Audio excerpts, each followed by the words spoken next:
DJ Kanchan Raj Muzaffarpur. Singing by Latan Rasila.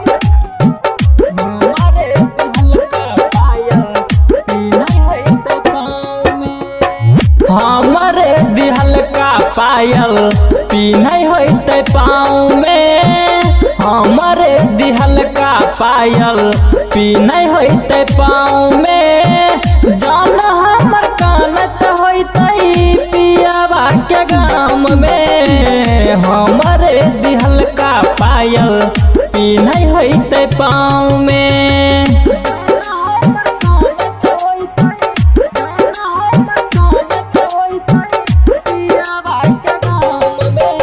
DJ Kanchan Raj Muzaffarpur. Sorry Raj Recording Studio, Mother Khaladia.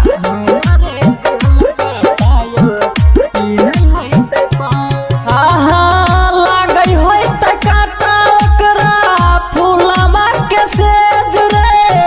याबै होई त याद तक कही होई त करेज रे।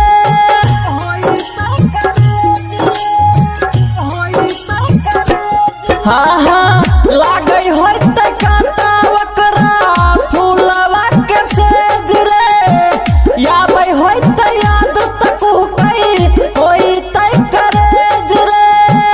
केना के भूलै तै संग में खल कानो न बेज रे। हमारे दिहल का पायल पीनै होते पाँव में।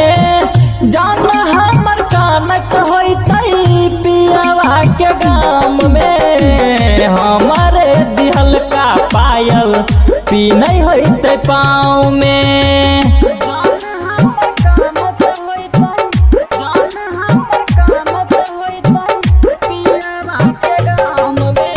डीजे कंचन राज मुजफ्फरपुर।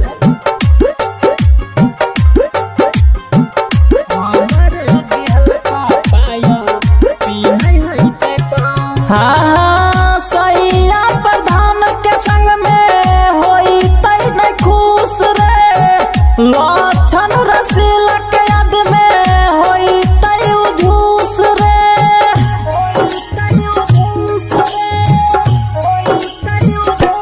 हे रई सैया प्रधान के संग में होई तै न खुश रे।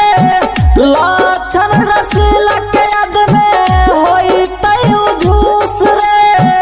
पावन रामू खिलबई होई तै न मंचूस रे। हमारे दिहल का पायल पीनै होते पाँव में।